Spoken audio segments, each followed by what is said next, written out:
Bonjour à vous mes amis Balance, bienvenue sur ma chaîne Intuition Desserine. J'espère que vous allez bien. Allez, on va commencer tout de suite. Il y a une fréquence particulière qui appartient aux personnes qui ont accédé à une véritable abondance. Une fréquence qu'on ne peut pas imiter. Une fréquence qui ne s'achète pas avec un compte en banque déjà rempli.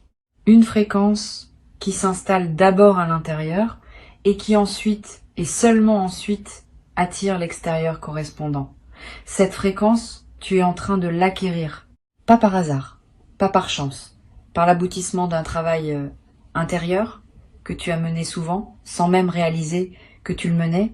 Et c'est cette fréquence qui va transformer ton rapport à la richesse de manière durable et profonde. La notion de millionnaire dont je veux te parler dépasse largement le simple chiffre sur un relevé bancaire. Devenir millionnaire au sens véritable, c'est entrer dans une posture intérieure où tu disposes d'une telle abondance de toutes choses précieuses que les manques anciens deviennent impensables. Abondance financière, oui, mais aussi abondance de temps, abondance de relations nourrissantes, abondance d'inspiration créatrice, abondance de moments de paix profonde, abondance d'opportunités qui se présentent plus vite que tu ne peux les saisir. Cette multidimensionnalité de la richesse est ce qui distingue les personnes vraiment abondantes de celles qui ont seulement de l'argent. Et toi, tu es appelé à la véritable abondance, pas à sa version appauvrie. Le choc dont parle le titre n'est pas un choc négatif. C'est l'effet de surprise que produit, sur ton entourage et même sur toi-même, la rapidité avec laquelle ta réalité va commencer à changer une fois que la fréquence d'abondance est solidement installée. Les gens autour de toi vont remarquer quelque chose. Pas forcément des changements matériels visibles dans les premières semaines. Plutôt un changement dans ta présence. Une assurance nouvelle. Une légèreté qui contraste avec les périodes plus tendues qu'ils t'avaient connues. Et puis progressivement, à mesure que la fréquence intérieure se traduit en manifestation extérieure, le choc va s'amplifier. Parce que ce qui se construit pour toi a une rapidité d'apparition qui surprendra ceux qui n'ont pas suivi ton travail intérieur. Tu vois, l'argent suit l'énergie. Cette loi simple est connue depuis longtemps mais souvent mal comprise. On pense qu'il suffit de visualiser l'argent pour qu'il arrive. Ce n'est pas tout à fait cela. Il faut visualiser, oui, mais surtout incarner la fréquence qui correspond au niveau d'abondance souhaité. Cette incarnation se travaille à de multiples niveaux. Dans la manière dont tu te parles à toi-même, dans les croyances que tu portes, dans la posture corporelle que tu adoptes, dans les choix quotidiens que tu fais, même les plus petits. Tout cela contribue à construire ou à défaire la fréquence d'abondance. Et toi, sans toujours t'en rendre compte, tu as construit cette fréquence pas à pas au fil des derniers temps. Maintenant, elle est suffisamment solide pour produire des résultats tangibles. Ici, sur Intuition des sirènes, je veux te parler de ce qui distingue ceux qui passent à un autre niveau de prospérité de ceux qui restent toute leur vie au même niveau. Ce n'est pas l'intelligence, c'est pas la chance, c'est pas le talent, c'est la disposition intérieure à recevoir. Beaucoup de personnes très intelligentes, très talentueuses, très chanceuses restent pourtant à un niveau modeste toute leur existence parce qu'elles n'ont jamais accepté profondément de recevoir au-delà de ce qu'elles considèrent comme leur dû minimal. Elles ont plafonné leur capacité à accueillir, et tant que ce plafond invisible n'est pas levé, aucun talent ne suffit à percer. Toi, tu es en train de lever ce plafond. C'est cela le travail réel qui s'opère. La levée de ce plafond intérieur est l'événement le plus important qui puisse t'arriver dans ta relation à l'argent. Bien plus important qu'un coup de chance ponctuel.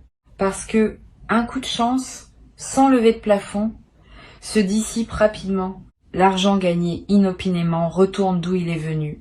C'est ce qui explique pourquoi tant de personnes qui gagnent à des loteries se retrouvent quelques années plus tard dans une situation financière pire qu'avant. Elles n'avaient pas levé leur plafond intérieur. L'univers leur a donné, mais elles n'ont pas pu garder. Toi, tu fais le travail dans le bon ordre. Tu lèves le plafond d'abord. L'argent qui arrivera ensuite trouvera un contenant capable de le retenir et de le faire grandir. je veux te parler de ton rapport au luxe. Beaucoup de personnes pensent que le luxe, c'est de l'extravagance, que désirer du beau, du raffiné, du qualitatif, c'est être superficiel. Cette vision appauvrissante est souvent inculquée pour décourager le désir d'élévation. Mais le luxe authentique n'a rien à voir avec l'extravagance ou la superficialité. Le luxe authentique, c'est l'expression matérielle d'un respect que tu te portes. C'est dire à ton corps qu'il mérite des matières douces. Dire à tes yeux qu'il mérite de la beauté. Dire à ton temps qu'il mérite d'être passé dans des espaces qui te nourrissent. Cette permission à recevoir du luxe est l'une des étapes vers une véritable prospérité.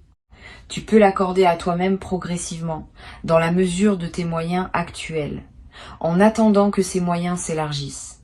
Tu vas commencer à attirer dans ton quotidien des éléments de qualité supérieure à celle à laquelle tu étais habitué, pas forcément de manière spectaculaire, de manière subtile mais constante, un produit de meilleure qualité qui apparaît dans ta cuisine, un service auquel tu as accès et qui était hors de ta portée auparavant, une invitation dans un lieu plus raffiné, une occasion de voyager qui se présente.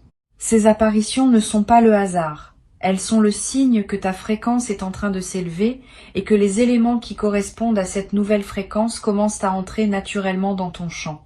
Sois attentif à ces signes. Ils te confirment que le mouvement est en marche.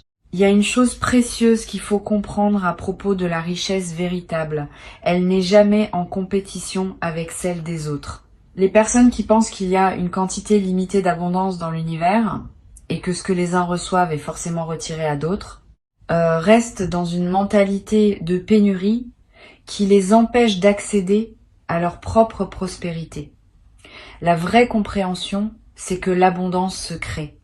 Elle ne se distribue pas à partir d'un stock fini.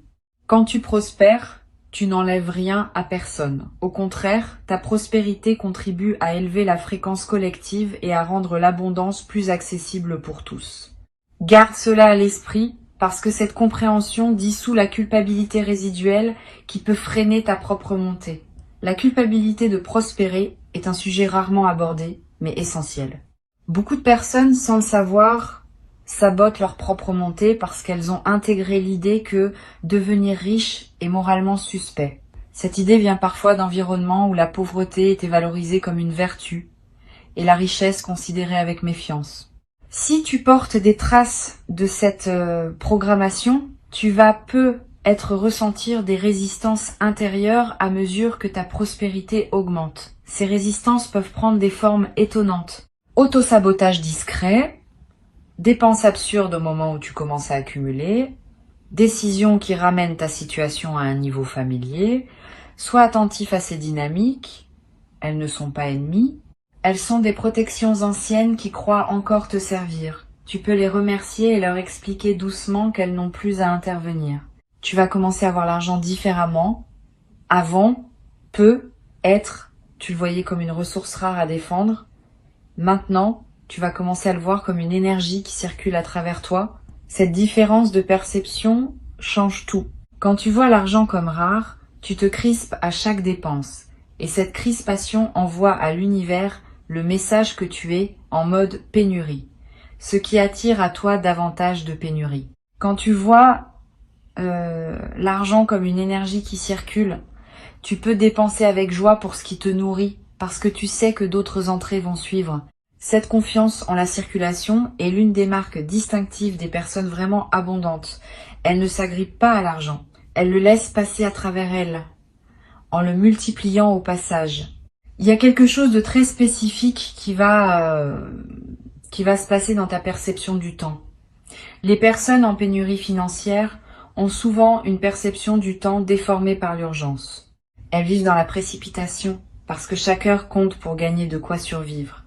Les personnes en abondance financière vivent dans une autre relation au temps. Elles peuvent prendre le temps de réfléchir avant de décider. Elles peuvent attendre la bonne opportunité plutôt que se précipiter sur la première venue. Elles peuvent investir dans le long terme sans que cela mette leur quotidien en péril. Cette dilatation du temps disponible est l'un des effets les plus précieux de la véritable abondance. Et tu vas commencer à la goûter.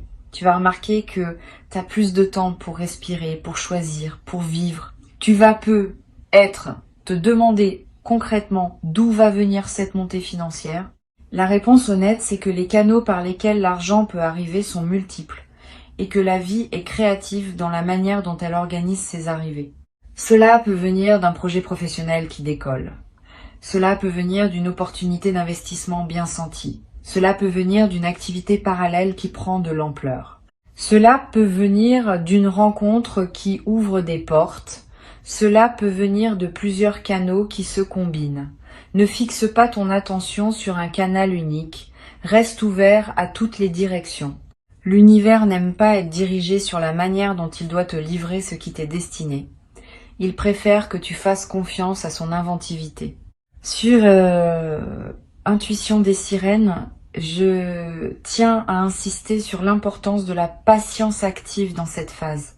La patience active n'est pas la passivité.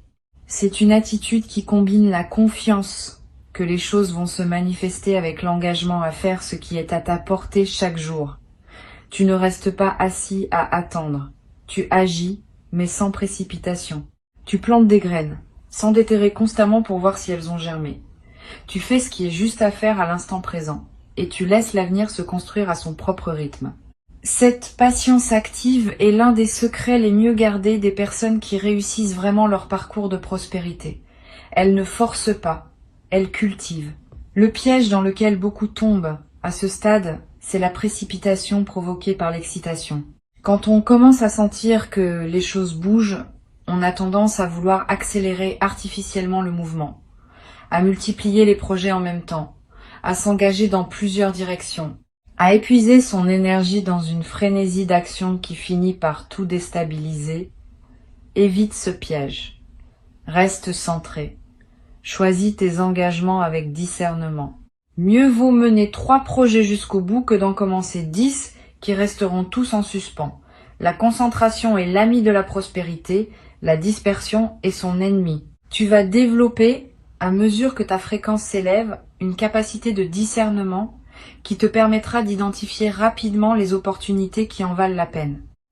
Aujourd'hui, peut-être tu hésites encore. Tu te demandes si telle proposition est intéressante ou non. Tu pèses longuement le pour et le contre. Cette hésitation va diminuer. Tu vas développer une lecture instinctive des situations. Tu sauras presque immédiatement si un projet est aligné avec toi ou non. Cette capacité est extrêmement précieuse parce qu'elle te permet de gagner un temps considérable et d'éviter les engagements stériles qui consomment de l'énergie sans rien produire en retour.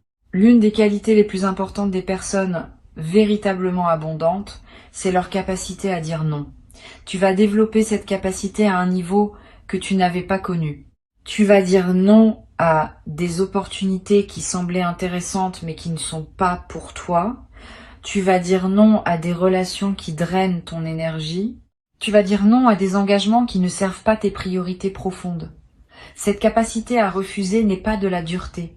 C'est du respect envers ce qui te tient vraiment à cœur. Chaque non bien placé crée de l'espace pour un oui plus aligné. Et c'est dans cet espace libéré par les bons refus que les véritables opportunités peuvent venir s'installer. Tu vas remarquer que ton style commence à évoluer, pas seulement vestimentaire, même si cela peut en faire partie. Plus globalement, ton style de vie, ta manière de t'exprimer, tes choix quotidiens. Tout cela va se raffiner progressivement, sans effort, presque sans que tu le décides. C'est l'effet naturel de l'élévation de ta fréquence. Tu te mets à choisir naturellement ce qui correspond à la version plus prospère de toi-même. Et ces choix renforcent à leur tour la fréquence, dans une boucle vertueuse. Plus tu agis comme une personne abondante, plus tu deviens une personne abondante, et plus l'abondance se manifeste dans ton extérieur. Il y a un sujet délicat qu'il faut aborder, la relation à ceux qui n'évoluent pas au même rythme que toi. À mesure que tu prospères, certaines personnes de ton entourage vont avoir des réactions diverses. Certaines vont se réjouir sincèrement et même s'inspirer de ton exemple. D'autres vont avoir plus de mal. Elles pourront ressentir une jalousie qu'elles n'osent pas nommer, ou faire des remarques piquantes, ou prendre leur distance. Ne le prends pas personnellement. Ces réactions ne disent rien de toi. Elles disent quelque chose de leur propre rapport à l'abondance. Continue ton chemin sans culpabilité. Tu n'as pas à freiner ton ascension pour ne pas heurter ceux qui sont restés en bas. Au contraire, en montant pleinement, tu leur montres que c'est possible et tu inspires ceux qui sont prêts à suivre leur propre voie d'élévation. Tu vas attirer à toi un nouveau cercle de personnes. Des personnes qui vibrent à un niveau similaire au tien. Des personnes qui ont elles aussi accédé à une certaine prospérité ou qui sont en chemin pour y accéder. Ces nouvelles relations seront stimulantes.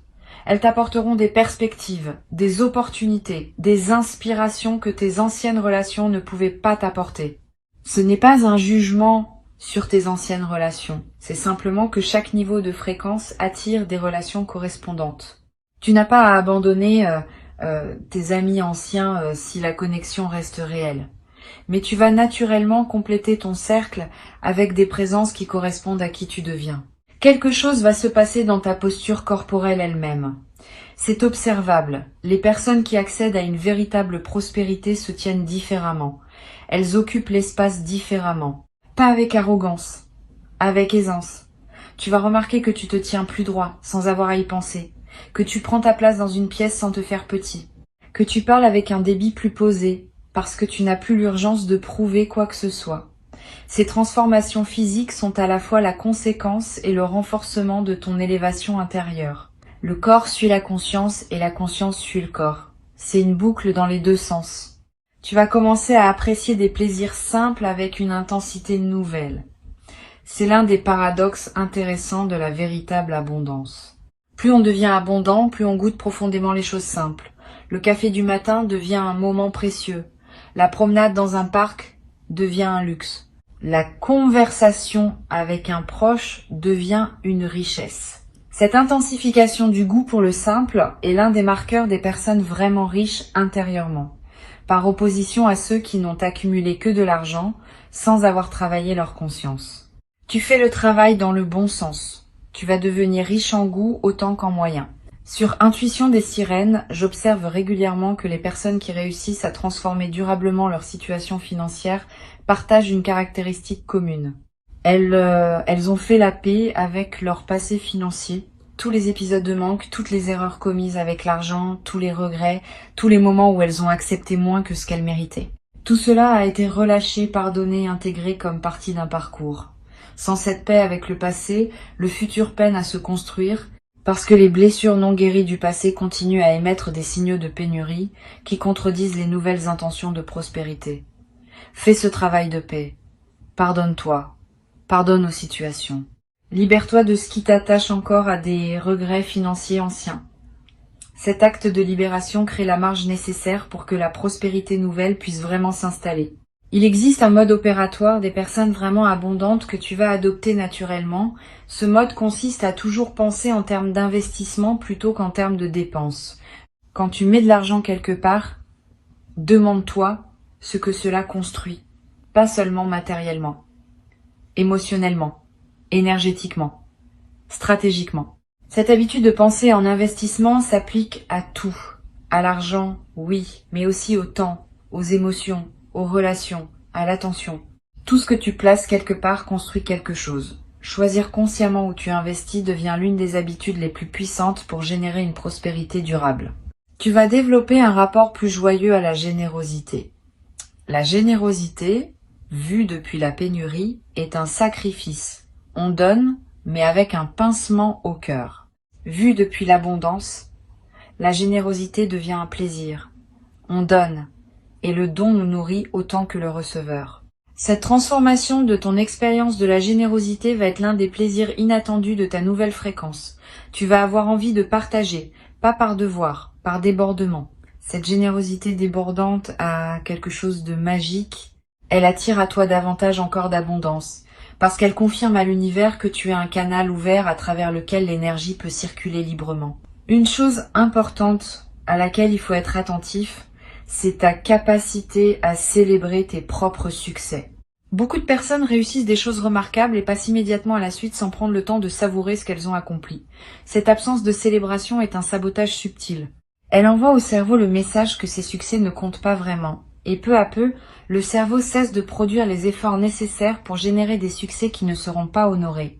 Au contraire, célébrer même tes petites victoires renforce ta capacité à en générer de plus grandes.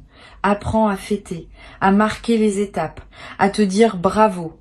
Cette pratique simple multiplie la fréquence à laquelle les bonnes nouvelles se présentent à toi. Tu vas vivre dans les périodes qui viennent des moments où tu te diras que tout cela ressemble presque à un rêve. Ces moments-là, savoure-les pleinement. Ne te précipite pas pour les expliquer ou les rationaliser. Laisse-toi simplement émerveiller par le fait que ta vie est en train de prendre une autre forme. Cet émerveillement est en lui-même un acte spirituel. Il honore ce qui se manifeste. Il maintient l'ouverture nécessaire pour que d'autres manifestations puissent suivre. Les personnes qui perdent leur capacité d'émerveillement coupent involontairement le flux de ce qui pouvait continuer à les surprendre. Garde cette capacité intacte. Émerveille-toi souvent. Ta créativité va connaître une expansion notable. La créativité est intimement liée à la prospérité car c'est par elle que de nouvelles solutions, de nouveaux services, de nouveaux produits peuvent émerger. Tu vas avoir des idées, plus d'idées que d'habitude, des idées variées. Certaines pourront être monétisées directement, d'autres enrichiront ta vie sans passer par l'argent. Toutes méritent ton attention. Note-les quelque part. Une idée qui n'est pas notée a tendance à s'évaporer.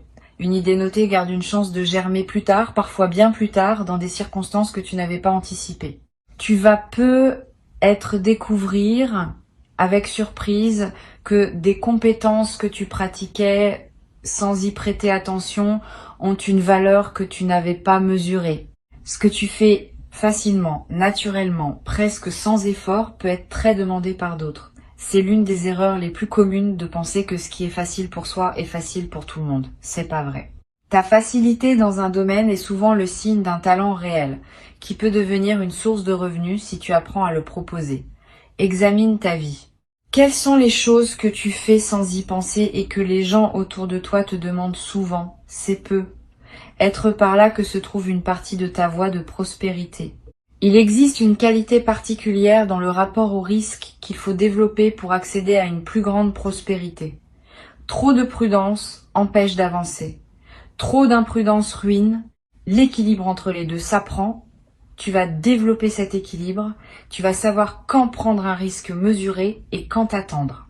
Cette intelligence du risque est l'une des compétences les plus précieuses dans le parcours de prospérité. Elle ne s'enseigne pas dans les livres. Elle se développe par la pratique, par l'observation, par l'écoute de ton intuition. Et tu es en train de la développer à ton rythme au fil des décisions que tu prends. Tu vas remarquer que ton sommeil change. Quand on est en pénurie, le sommeil est souvent agité par les préoccupations. Quand on entre dans l'abondance, le sommeil devient plus paisible. Tu vas dormir mieux. Tu vas te réveiller plus reposé. Cette amélioration du sommeil est à la fois la conséquence et le moteur de ta prospérité. Un cerveau bien reposé prend de meilleures décisions, capte mieux les opportunités, gère mieux les défis. C'est un cercle vertueux, et tu y entres pleinement maintenant. L'argent n'est qu'une mesure, pas une finalité. Il mesure la fluidité avec laquelle l'énergie circule à travers ta vie. Quand l'énergie circule largement, l'argent est abondant. Quand l'énergie est bloquée, l'argent se raréfie. Toute ta démarche, donc, devrait viser à fluidifier l'énergie qui te traverse. Cela passe par la santé du corps, par la qualité des relations, par la résolution des situations en suspens, par l'expression authentique de qui tu es. Plus tu deviens fluide intérieurement, plus l'argent circule librement à travers ta vie. Cette compréhension globale de la prospérité est ce qui distingue les approches superficielles des approches qui produisent des transformations durables. Pendant que tu écoutes ces mots, quelque chose se reconfigure en toi. Tu n'as pas besoin de comprendre exactement quoi. Tu peux simplement faire confiance au processus. Ta fréquence intérieure est en train de s'accorder à une réalité plus abondante. Et cette nouvelle fréquence va commencer à magnétiser à toi des situations, des personnes, des opportunités qui correspondent à ce niveau plus élevé. Le travail s'opère pendant que tu vis ta vie quotidienne, sans que tu aies besoin de faire quelque chose de spécifique. Cette compréhension peut soulager une partie de la pression que tu pourrais te mettre. Tu n'as pas à forcer la prospérité. Tu as simplement à devenir compatible avec elle. Et cette compatibilité se construit organiquement, à mesure que tu honores le travail intérieur que tu as déjà engagé. Tu vas, à un moment, avoir envie de remercier quelqu'un, quelque chose, l'univers, la vie, peu importe le mot que tu mettras dessus. Ce mouvement de gratitude qui surgira sera spontané, presque irrépressible. Suis-le. La gratitude exprimée multiplie ce pourquoi tu es reconnaissant. C'est l'un des mécanismes les plus puissants de la prospérité durable. Plus tu remercies, plus tu reçois de raisons de remercier. Plus tu honores ce qui arrive, plus arrivent des choses à honorer. Cette boucle est simple mais infiniment puissante, et elle se déclenche naturellement quand on entre dans la véritable abondance. Garde ces mots avec toi. Reviens-y quand tu en auras besoin. Le chemin de prospérité que tu t'apprêtes à parcourir n'est pas linéaire, mais il est sûr. Il connaît son rythme. Il connaît sa direction. Tu n'as qu'à rester aligné, ouvert, confiant. Avant de te quitter, je veux te transmettre quelques perspectives supplémentaires qui te seront utiles dans cette traversée. La première concerne la manière dont l'abondance interagit avec ton système nerveux.